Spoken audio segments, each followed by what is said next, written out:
সুদ খাইয়া যতই খান বাজান, একদিন তো কবরে যাওয়ার লাগবো। কথা কোন ঠিক না বেটি? একদিন কবরে যাওয়ার লাগবো নি বাজান? লাগবো। এই জন্য যুবক ভাইরা আমার, আমরা হারাম খাবো। ওই লোকটা দেখেন কি সুন্দর ফাগরি, কি সুন্দর নামাজ, এত সুন্দর মুখটা মারা গেছে। আর কবরের ভিতরে অনেক মানুষ গিয়ে কবর করছে। কবরটা করা শেষ হইলে কবরে সাপ দেখা যায়। দ্বিতীয় আরেকটা কবর করছে, এটা তো সাপ দেখা যায়। তৃতীয়বার আমাদের তারা বলতেছে করি কবর করতে অনেক কষ্ট লাগে, করুম কত আর সাপ দেহুম কত। একটা কাম কর, লোকটা তো আল্লাহওয়ালা ছিল, কেন যে তার কবরে সাপ আয়া পড়ে। তবে একটা কাজ করে আরেকটা কবর করার আগে আল্লাহর বন্ধুর কাছে যায়, উনি যে ফাইসালাটা দেয় এটা আমল করুন। আল্লাহর বন্ধুরা যায়, হে আল্লাহর বন্ধু, আমাদের এক কলিগ মারা গেছে, সে অনেক নামাজ পড়তো, রোজা রাখতো, তার মুখে দাঁড়িয়ে ছিল, ভালো ব্যবসা করত, কিন্তু আমরা দুইটা কবর তার জন্য করছি, দুইটা কবরের ভিতরে সাপ দেখতে পেলাম। এরপর এখন আমরা এই সাপ দীক্ষা লাশকে দাফন করি নাই। এই জন্য আমরা এখন কি করব, আপনার কাছে একটা মতামত বা সিদ্ধান্ত বা পরামর্শ নিতে এসেছি। এবার আল্লাহর বন্ধু ডাক দিয়া বলে, শোনো, তোমরা দুই কবর করেছ, দুই কবর করেছ, দুনো কবরের ভিতরে সাপ। তৃতীয় কবরের মাথায় আমি বলতে চাই, তোমরা তৃতীয় কবরটা করবা। সাপ যদি দেখো সাপ সহকারে দাফন করবা, না দেখলে সুন্দর করে দাফন করে দিবা। ইন দি মিন টাইমে তারা ওই কথা শুননা কবরটা সুন্দর করে করছে। এমন সুন্দর কবর আর সাপ দেখা যায়। এই দিক দিয়ে আল্লাহ আসলো জানাজার মাটি,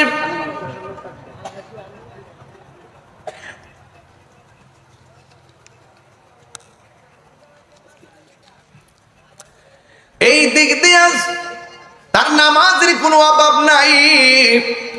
এক নম্বর ব্যবসায়ী ছিল, কিন্তু লোকটা মারা যাওয়ার পর সবাই আমার সাথে বলেন, বন্ধুরা রে আমার, ও বীর পাশের বাবারা।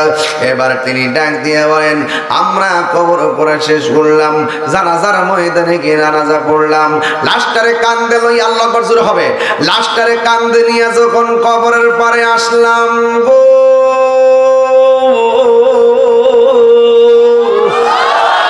এবার আমরা তাকায়া দেখলাম লাশটা যেই মাত্র নামাবো, এই মুহূর্তে দেখলাম দুইটা আজদা সাপ কবর মধ্যে ফনা তুল্লা দাঁড়ায় রয়েছে। চিৎকার মেরে কন্যা নাউজুবিল্লাহ। আমার যুবক, এবার সাপটা যেই মাত্র দেখছে লাশটার আর কাটে রাখে নাই, সবাই ডিল মাইরা কবরে না নাইমা কবরে গর্তের ভিতরে ফেলে দিয়েছে।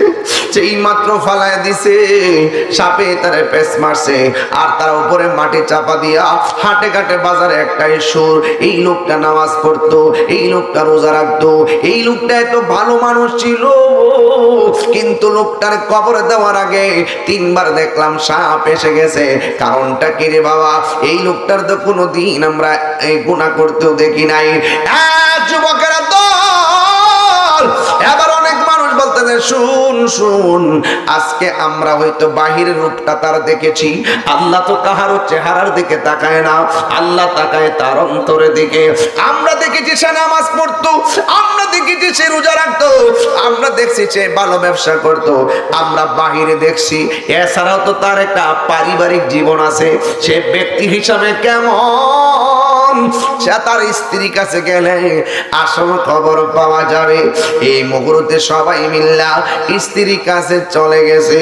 আপনারা জবান কইলা কোন, স্বামী মারা গেলে স্ত্রী দোয়া করলে লাভ আছে না নাই? হাদিস শরীফের মধ্যে আসছে, কোন স্বামী যদি মারা যায় আর স্ত্রী যদি আল্লাহরে বলে, আল্লাহ আমার স্বামীটা বড় ভালো মানুষ ছিল, আল্লাহর হাবিব বলেন আমার আল্লাহ তাকে জান্নাত দিয়ে দিবে।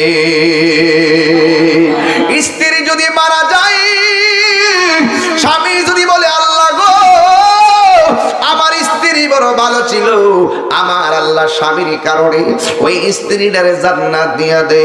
এই জন্য আমি বলতে চাই, ইন দি মিন টাইমে তারা গেল স্ত্রীর কাছে, যাইয়া ডাক দিয়া বলে, শুনেন গো, আপনার স্বামী মারা গেছে, আমরা সবাই ব্যথায় ব্যথিত, কিন্তু বড় টেনশনে আছি। এত সুন্দর আমল কইরা, এত সুন্দর নামাজ কইরা, এত সুন্দর ব্যবহার কইরা কেন কবরে যাওয়ার আগে সাপ এসে গেছে? এই ব্যাপারে আপনার কোনো মন্তব্য আসেনি? আপনারা জবান খুলে গন।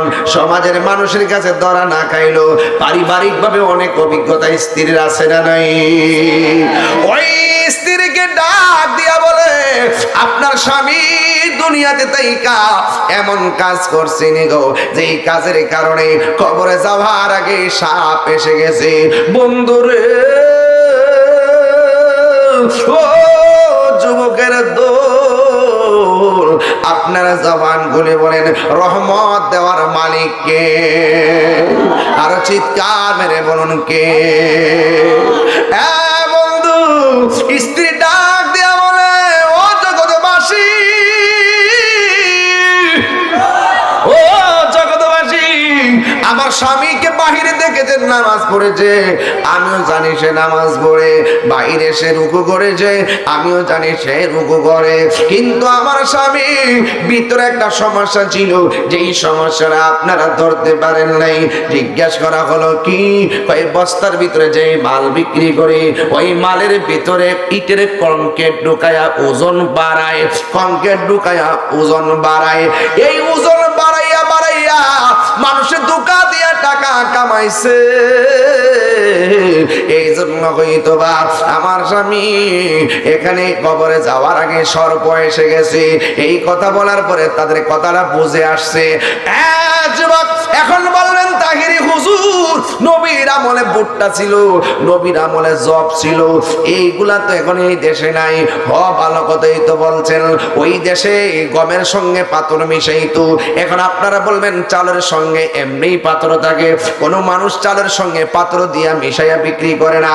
কিন্তু আমি বলবো, শুনেন, আরে ভাই, চালের মধ্যে যদিও পানি না, চালের মধ্যে যদিও পাথর না দেয়, ওই সরিষার মধ্যে যদিও পাথর না দেয়, কিন্তু আমার সমাজে যারা দুধ বিক্রি করে ম্যাক্সিমাম মানুষ দুধের ভিতরে পানি দিয়া ওজন বাড়ায় কি বাড়ায় না? এই জন্য যুবক, দুনিয়ার কোন মানুষকে যদি তুমি ঠকাইবা, তাইলে তুমি আমি ঠকে যাব। এই জন্য অনুরোধ করে বলে দিয়া যায়, বন্ধুরা রে আমার, ও যুবকের দল, পায়ে দুইরা বইলা দিয়া যায় রে যুবক, প্রকাশ্যে কিংবা গোপনে গুনাহ করো, কিন্তু একদিন আল্লাহর দরবারে হিসাব দেওয়া লাগবে। এই জন্য যুবক আমার, ওই কবরে যাওয়ার আগে আল্লাহর হাবিব বলেন, আমি মেরাজে গেলাম। আমি যখন মেরাজের মধ্যে গিয়েছিলাম, আমি যখন মেরাজে গিয়েছি, যাওয়ার সময় দেখছি ভয়ঙ্কর তিনটা আযাব দেখা যায়। তিনটা আযাব। এক নম্বর আযাব হলো, একটা কবরে দেখছি বাসা, একটা কবরে দেখছি আযাব হইতেছে। জিজ্ঞেস করলো, এটা কোন আযাবটা, কেন হইতেছে, কোন অপরাধের কারণে আযাব হইতেছে? ওই ভাই আল্লাহর হাবিবকে আল্লাহ ডাক দিয়েছে, বন্ধু গো, এদের জন্য কেন আযাব হয় জানেননি? আমার নবী, আপনার নবী বলেন, এরা হলো ওই সমস্ত মানুষ যাদেরকে আযাব দেওয়া হচ্ছে, এরা ওয়াক্ত মতো নামাজ আদায় করতো না, নামাজের ব্যাপারে উদাসীন ছিল। কবর আযাব দিছেন তো আমারে, এই জন্য বইলা দিয়া যায়, তিনটা আযাব কবরের মধ্যে সবচাইতে ভয়ঙ্কর। আর তিনটা আযাবই হবে বেনামাজি হওয়ার কারণে। এক নম্বর হলো বেনামাজি হওয়ার কারণে তিনটা শাস্তি। এক নম্বর, কবর মাটি তোমারে চাপা দিব। দুই নম্বরে, কবরে জাহান্নামের আগুন ধরাইয়া দেওয়া হবে।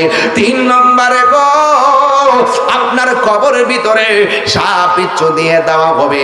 এখন প্রশ্ন হলো, হুজুর, তাইলে এই কবরের মধ্যে আমরা আযাবটাকে শরীরের উপরে হয় নাকি রূহের উপরে হয়? বোঝার দরকার আছে না নাই? এখন যদি বলি আযাবটা শরীরের উপরে হয়, কবর খুললে দেখা যায় হাড্ডি পরে থেকে শরীর থাকে না, তাইলে এখানে কেমনে শরীরের উপরে হয়? আসলে আযাবটা শরীরের উপরে না, এটা রূহের উপরে আযাব হয়। আর রূহের উপরে আযাব হলে হাশরের ময়দানে মানুষ রূপে আপনি উঠবেন, সেই জায়গার ভিতরে সেই আযাবের প্রভাব পড়বে। কথা কোন ঠিক কিনা? আগুনে পইড়া মারা গেছে গেছেন, আগুন থেকে একদিন বেরিয়ে আসবেন, মাছে টুকরাইয়া লাশ খাইয়া ফেলাইছে, আল্লাহ আবার জিন্দা বানাইয়া ফেলাইও। আপনার জবান খুলে কোন জিন্দা মুর্দার মালিককে? আল্লাহর হাবিব বলে বেনামাজির জন্য তিনটা শাস্তি। এক নম্বরে কবর মাটি চাপা দিব, দুই নম্বরে কবরটা ছোট করে চাপা দিব, দুই নম্বরে কবরে আগুন ধরায় দেওয়া হবে। কি মনে করে গুরুস্থান এলাকাতে আসেনি রে বাজান? কোন দিকে বাজান? একটু খেয়াল করে দেখেন, পাশের ঘরে আগুন ধরে, আরেক পাশের ঘরের মানুষ মাল সামানা ধরে সরাইয়া নেই। গতকালই তো মনে হয় প্রাণ কোম্পানিতে আগুন লাগছিল। চিপস, প্রাণ চিপস না, প্রাণের চিপসে আগুন, ইদানিং আগুন বেড়ে গেছে বাইরে। কবরে যে আগুনটা ধরবে, আজকে তো ওই প্রাণ কোম্পানিতে আগুন লাগার পরে কি আসছে? ফায়ার সার্ভিস আসছে কিনা? আগুন নিভাবের লেগে আসছে। আর আপনি গুরুস্থানে খবর নিয়ে দেখেন, দাউ দাউ করে আগুন জ্বলতেছে। না পারে তারা বলতো, আমরা না পারি খবর নিতাম, আমাদের কোনো কিছু করারও নাই। এই জন্য বাজান, কবরে জিন্দিগি বড় কঠিন একটা জিন্দিগি। এই জিন্দিগি থেকে আপনি যদি উদ্ধার হইতে চান, ওই যে দুইটা গুণ আপনার অর্জন করতে হবে। একটা হলো ঈমান, আর একটা হলো আমল। কথা বলেন ঠিক কিনা বলেন? তাহলে আজকে থেকে আওয়াজ করে, আজকে তো ওয়াজ করতেছি কবর আযাব, তাইলে আজকে থেকে আরেকটা কথা কইয়া যায়। রসুল একদিন কবরের পাশ দিয়ে যাইতেছে, রসুল দেখতেছে দুইটা কবরের মধ্যে আযাব হচ্ছে। রসুল বলছেন, তোমরা দুইটা খেজুরের ডাল নিয়ে আসো। খেজুরের ডাল নিয়ে আসছে। রসুল এই দুইটা কবরে দুইটা ডাল গেড়ে দিয়ে বললেন, যতক্ষণ পর্যন্ত এই গাছের ডালগুলো কাঁচা থাকবে, ততক্ষণ পর্যন্ত এই কবর আযাব মাফ করে দেওয়া হবে, কবর আযাব লঘু করে দেওয়া হবে। তা আমি প্রশ্ন করতে চাই, রসুল কবর উপর থেকে কবরের নিচে দেখার ক্ষমতা আছে না নাই? আরো জোরে আছে না নাই?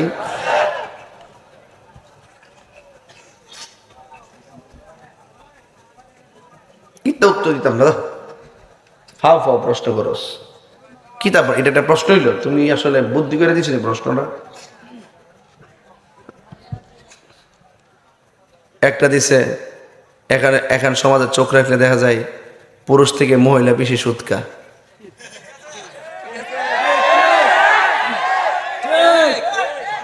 না না না না, এটা শুনেন, কত ঠিক ঠিক করে না বলি শুনবি। পুরুষে সুদ খায়, এটা ঠিক আছে। আর মহিলার সুদ নাই, মহিলা টেহা লাগা। যে যেটা কয় এটা কস না, উল্টা পাল্টা কইলাম কুমু। বাবা কেমন দিলাম? বাবা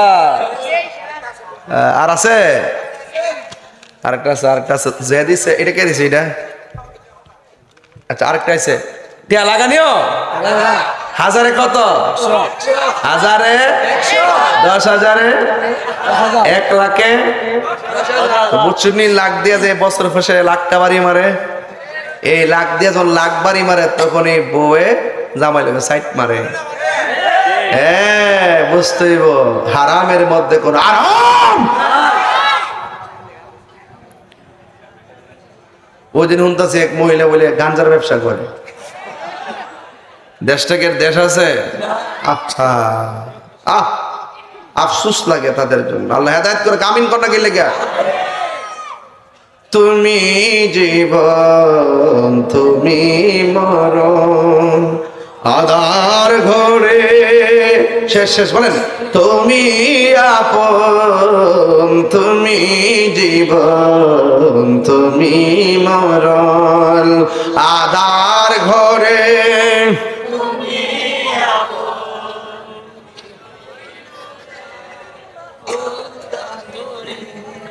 তুমি তুমি নিদানে কোরআনে ওয়ালা ইয়া রাসূলুল্লাহ ইয়া হাবিবাল্লাহ ইয়া রাসূলুল্লাহ ইয়া হাবিবাল্লাহ ইয়া রাসূলুল্লাহ। জোরে করে মারহাবা। আরেকটা ছেলে প্রশ্ন করছে, হ্যাঁ সাহসটা কোথায় চিন্তা করতেছি। যাক, এবার কয়ালাই, হুজুর আমার একটা প্রশ্ন ছিল, আমি বিয়ে করতে চাই, বাবা মা আমাকে বিয়ে করাতে চাচ্ছে না, আপনি আমার উদ্দেশ্যে কিছু বলবেন, আমি প্রাপ্ত বয়স্ক।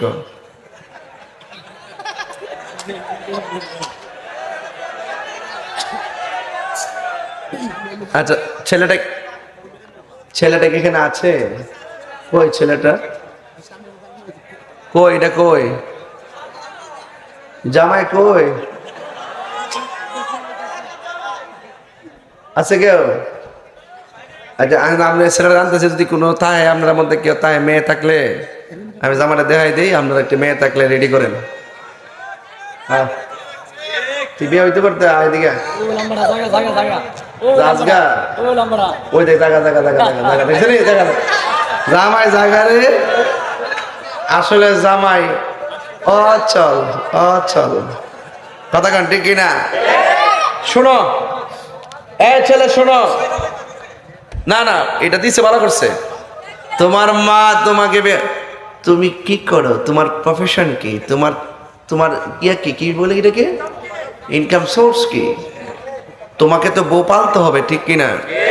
মনে হয় তুমি টিকটক, মনে হয় তুমি বাউরুন্ডি ঘুরো, এই জন্য বাপ মা মনে করেছে বিয়ে করার পরে মেয়েটা আমার উপরে ফালাই দেহে আবার যাইবো গা, এই জন্য মা বাপ ডরাইতেছে। তুমি কাজ করো, নিজের পায়ে দাঁড়াও, ইনশাল্লাহ তোমাকে বিয়ে করাবে, কথা কোন ঠিক না বেটি?